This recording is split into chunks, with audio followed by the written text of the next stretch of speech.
Muito bom dia para você que nos acompanha aqui pelo Notícias Agrícolas. Eu sou Virgínia Alves, nós estamos de volta e é sexta-feira, é dia de atualização de previsão do tempo e clima aqui no Notícias Agrícolas. Já estamos conectados aqui então com o Mamedes Luiz Melo, meteorologista do IMET, que é quem vai fazer essa atualização mais uma vez aqui com a gente. Mamedes, bom dia, meu amigo, seja bem-vindo. Bom dia, Virgínia. Bom dia a todos os internautas de Notícias Agrícolas. É sempre uma satisfação estar aqui com você e todos os teus internautas, Virgínia. Aquela pergunta que eu faço em todo o início de entrevista, né, Mamedes? Acertamos as previsões dos últimos dias? Eu diria assim que naquela previsão, Virgínia, nós acertamos aí, vamos dizer, 90%, porque a chuva lá no norte, ela deu uma migrada mais para o sul da região. E eu, particularmente no início da semana, esperava essa chuva acontecer mais nos extremos ali da região norte, mas ela migrou um pouco mais para o sul, então só foi ali que a gente errou, Virgínia. Mas no restante, a massa de ar seco predominou praticamente ao longo de toda essa semana, trazendo baixas umidade nas horas mais quentes e temperaturas bem elevadas. E a chuva um pouquinho mais ali para o leste da Bahia, que também estava sendo prevista. E Mamedes, como é que a gente fica para esse final de semana? A gente pode ter alguma mudança nas condições do tempo? Vai continuar quente em pleno inverno? O que você tem aí de atualização? Virgínia, eu vou mostrando aqui as imagens de satélite que a gente não tem muita mudança não. Tudo promete ter aí um final de semana quente, seco, em diversas áreas do país, incluindo até mesmo parte lá da região sul, onde passamos, né, por todo aquele período ali com chuva, vento. Agora então vai vir esse período de mais, vamos dizer assim, quentura e secura lá, principalmente para o estado do Paraná. Virgínia, eu estou mostrando, antes de te responder, como vai ficar o final de semana, esse cenário ao longo de toda a semana. Eu tenho uma imagem aqui de satélite na esquerda de terça-feira, a do centro de ontem, quinta-feira, e a da direita já de hoje.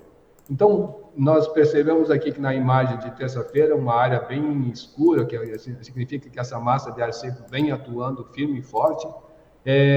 Ontem para hoje já começou a ter uma mudança, né, devido assim a um vórtice ciclônico que está atuando nessa parte central do Brasil e outro ali entre o Acre e também o Peru. Então, isso está fazendo com que, conforme o deslocamento dele um lado ou para o outro, ele começa a trazer essa nebulosidade, puxando essa umidade. No caso, ele está migrando mais para o sul, que quando a gente olha aqui na imagem de satélite de hoje, a gente já vê uma condição aqui de nebulosidade aqui entre o oeste de Goiás, também o leste aqui do Mato Grosso, e eu não descarto que alguma coisa pode acontecer na tarde de hoje, pontualmente, e por estar muito quente e seco, pode sim, localmente, se essa chuva vier a acontecer, ela pode vir de uma forma intensa, e rápida, né? E trazendo todo aquele pacote fechado, rajada de vento, e eu não descarto até mesmo uma possibilidade de queda de granizo, caso isso venha a acontecer. Bom, Virgínia, olha só, eu já vou direto para a previsão que você está me pedindo para o final de semana. Eu diria assim, final de semana, aqui é o prognóstico de chuva, no mapa da esquerda é o Cosmo, no mapa da direita é o GFS. Isso já é para amanhã de manhã. Se eu levar para amanhã à tarde, Virgínia, repare que nenhum dos modelos indicam chuva nessa parte central. Indo para o domingo, também nada de chuva, nada assim, em diversos cantos aqui do país. Agora, se a gente for olhar, Virgínia, em termos de temperatura, olha como isso aumenta já partindo de hoje, olhando nesses... Eu vou só tirar aqui esse mapa da direita, olha só. Esse mapa da esquerda é a temperatura máxima, esse mapa da direita é a umidade relativa do ar. Então, o modelo vem projetando para a tarde de hoje já uma tarde bem quente nessa grande área central do Brasil. Se a gente for olhar na escala, essa temperatura tem em média em torno de 36 graus a 37, e a umidade relativa do ar, quando a gente olha na barrinha ali, ela está uma média em torno de 15% nesses lugares mais clarinhos. Mas nada impede que, de repente, isso aqui possa cair, vamos dizer assim, um pouco mais abaixo daquilo que o modelo está prevendo. Está prevendo em 15, pode chegar a 13, 12, pode chegar no limite ali do pico de umidade e do aviso laranja, né? Então, olha só, Isso para hoje, sexta-feira, amanhã, sábado, à tarde, né? Repare que essa temperatura vem aumentando. E domingo à tarde, Virgínia. Então, se prepara que muito aí, muita água, muito, vamos dizer assim, cuidado, né? Nesse horário que o sol, que é mais quente, né? Entre as 10 e 16 horas, que a Organização Mundial da Saúde recomenda evitar esses horários e muita ingestão de água. Mamedes, a gente consegue ver naquele mapa de previsão estendida quando é que pode chegar alguma chuva para aliviar toda essa condição de seca, de temperatura muito elevada? Tem alguma perspectiva de chuva? Nada, Virgínia, somente para os extremos do Brasil, no caso da região sudeste, para o leste da região sudeste, para a região centro-oeste, mais para o oeste, numa área muito pequena, e a chuva se concentrando sempre mais lá para a região norte. Então, não temos condições de chuva. E se eu colocar aqui em termos de temperatura, Virgínia, olha só, o gráfico chega a estourar aqui acima de 38 graus nessas áreas para essa semana, até pelo menos aqui pelo dia 11. Então, a temperatura deve estar bem elevada. E somente na semana seguinte é que a temperatura dá uma diminuída, mas nessa área central, onde a massa de ar seco continuará atuando, mantém temperatura bem elevada, ali em torno de 36 a 38 graus. E, Mamed, essas temperaturas tão elevadas, tá dentro do que era previsto para o inverno ou a gente tem alguma influência de alguma outra coisa que está justificando tudo isso? Bom, olha só, Virgínia, se vamos supor que não tem nenhum El Niño, nenhum Laninha, nenhum algo assim de grande escala atuando, normalmente uns meses de agosto e setembro são meses que normalmente acontecem picos de umidade muito baixa nessa parte central do Brasil. A gente, assim, independente se tem algum fenômeno ou não, normalmente acontece isso. Porém, estamos com um fenômeno El Niño no radar.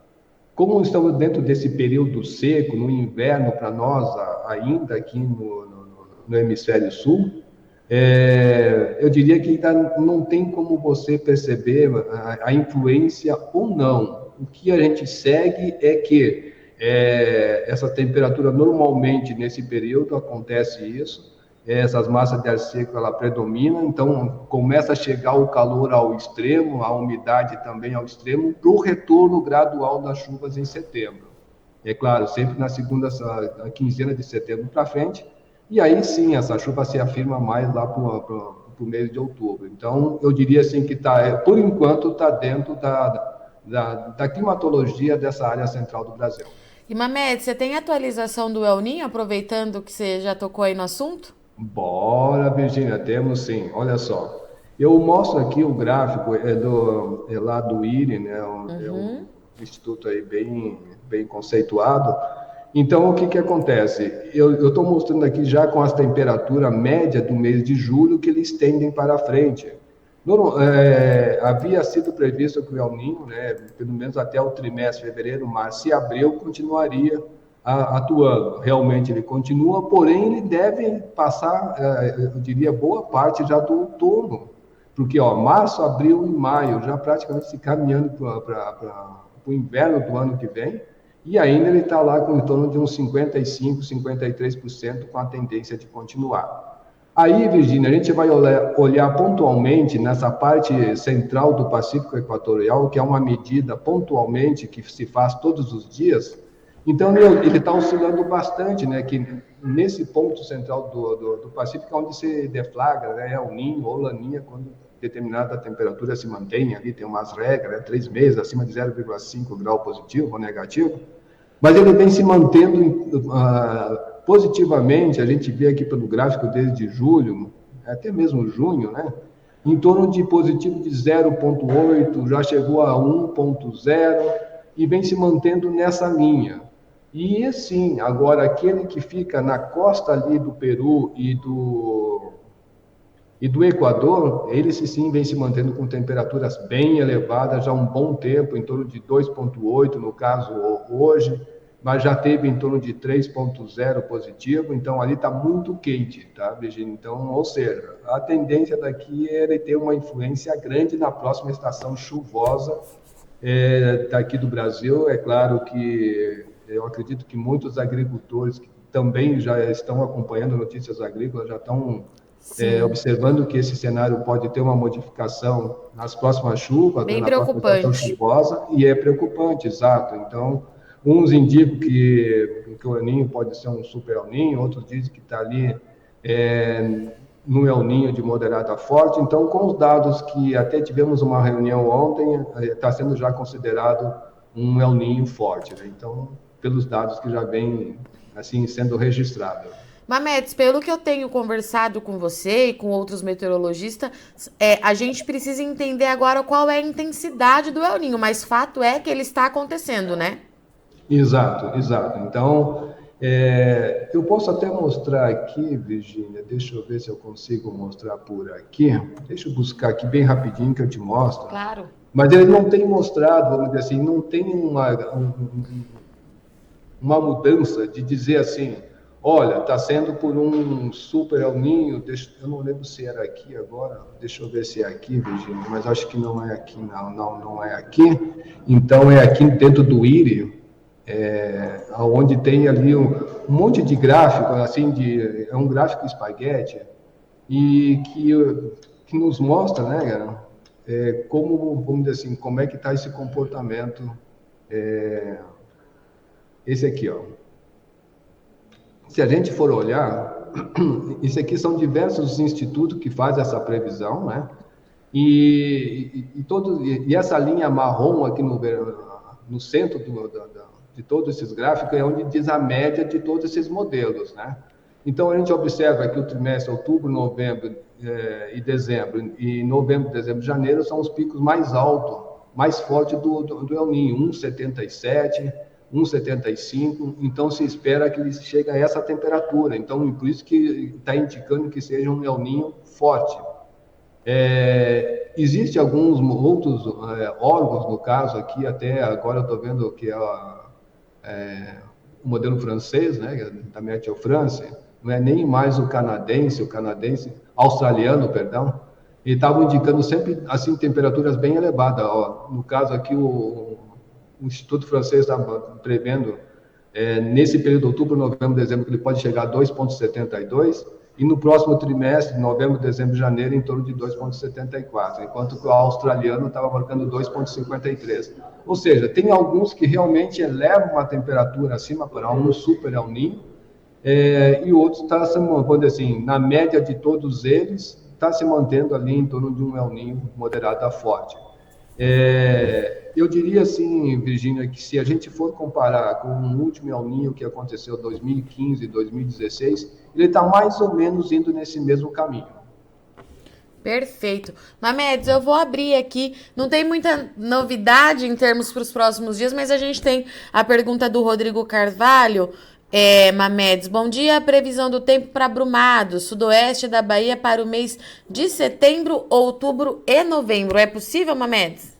Olha, até outubro eu consigo para ele. Perfeito. Mas novembro ainda não foi feito. Então, eu tenho aqui um mapa de prognóstico climático, né? É uma projeção em relação à média daquilo que ocorre no mês subsequente. Eu posso até mostrar aqui a média de setembro. A gente vê que Brumado está mais ou menos nessa área. É uma média muito baixa, entre 10 a 20 milímetros, praticamente, que ocorre ali naquela área.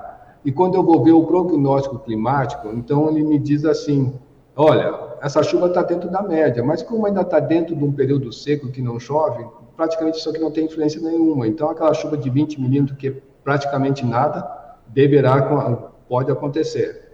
E aí, outubro, que marca, eu mostrando aqui no mapa, pela climatologia, que mostra um certo retorno dessas chuvas, mesmo que seja gradual, podendo chegar ali em torno de 80 milímetros, repara que ainda não está com uma perspectiva boa. Provavelmente, Virgínia, nesse período aqui, a gente já deve estar com um sinal mais forte do El Niño, por isso que já está indicando alguma chuva abaixo aí da média, ligeiramente abaixo da média, como também para toda a área central do Brasil aqui. Perfeito. E o Fernando, ele está perguntando, bom dia, previsão para os próximos 15 dias, noroeste do Paraná. Mamedes, ele não disse a cidade. Bom, vamos nós aqui. Vamos mostrar aqui, para esse aqui a gente tem uma condição melhor. Olha só, noroeste do Paraná pode trazer alguma chuva no início dessa semana, conforme aquela frente fria vai passar pelo litoral ali do Rio Grande do Sul, pode levar alguma instabilidade lá para ele. Mas na segunda semana parece que tem uma condição melhor. Porém, pelo que a gente se observa aqui, não são chuvas assim com grandes volumes. Deve ser aquela chuva mais pontual e de uma forma assim muito mal distribuída no tempo e no espaço. A gente observa que não tem grandes volumes em torno de 7 dias. Tanto nessa primeira semana, fica ali na casa dos 7 a uns 13 milímetros, isso praticamente é nada, e se concentrando mais no sul só do Paraná, não na parte aí no noroeste do estado onde ele está pedindo. Ele perguntou se tem chance de vento forte lá para essa área, Mamedes. Olha, eu vou mostrar aqui, Virginia, deixa eu ver, é nesse aqui. Na segunda-feira, deixa eu olhar aqui mais pertinho, vamos ver aqui, segunda-feira. Olha, eu não descarto, conforme esse sistema vai passar por aqui, alguma rajada de vento, apesar de ela ser mais intensa, mais para o lado do Rio Grande do Sul e de Santa Catarina, e principalmente o leste desses estados, eu não descarto que algum vento pode sim, alguma rajada pode intensificar. Eu estou vendo aqui que chega até em torno de 10 metros por segundo, se a gente levar isso aí para quilômetros por hora, dá em torno de 36 quilômetros por hora. Então, eu não descarto que alguma rajada pode sim, conforme esse sistema passa por ali na segunda-feira, para terça-feira, pode levar sim alguma rajada forte, mas nada assim significativo. Perfeito. Mamedes, essas foram as perguntas de hoje. Mais uma vez, muito obrigada pela sua parceria aqui com a gente. Um bom final de semana para você e para todo mundo aí do IMET e a gente se vê na segunda. Combinado, Virginia, eu é que agradeço aqui em nome do IMET o espaço e que, vou dizer assim, se alguém ficou ainda com uma dúvida, né, procure aí, acesse o site de Notícias Agrícolas ou o site do IMET, vai ter aí uma gama de informações, não é isso, Virginia? É isso, e qualquer dúvida é só mandar que a gente tenta responder na segunda. Exatamente. Um grande abraço, ótimo final de semana a todos. Portanto, então, estivemos aqui com o Mamedes Luiz Melo, que trouxe para a gente a previsão aí para o final de semana. Não tem mudança em relação às condições de chuva, o tempo vai continuar muito seco, temperaturas elevadas, umidade relativa do ar embaixo em boa parte do Brasil. As temperaturas estão mais altas quando a gente compara com o último inverno. Tem região ali no centro-oeste que está com temperatura máxima quase na casa dos 40 graus, e esse é o cenário que vai permanecer aí, pelo menos até segunda-feira. Esses foram os destaques, então, de Mamedes Luiz Melo, meteorologista do IMET, para você que nos acompanha aqui pelo site e também pelo YouTube oficial do Notícias Agrícolas. Não esquece de curtir o nosso canal para você receber todas as vezes que tiver algum vídeo acontecendo, alguma programação aqui acontecendo. Vale lembrar que Notícias Agrícolas fica ao ar praticamente o dia todo aqui no nosso canal oficial, tá certo? Eu sou Virginia Alves, agradeço muito o sua audiência e companhia, mas não sai daí que já a gente está de volta com o Mercado do Boi aqui na sua tela, é rapidinho.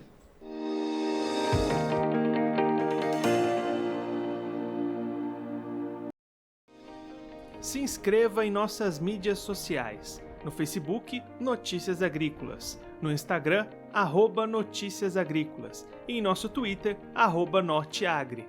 E para não perder nenhum vídeo, não se esqueça de nos acompanhar no YouTube e na Twitch, Notícias Agrícolas Oficial.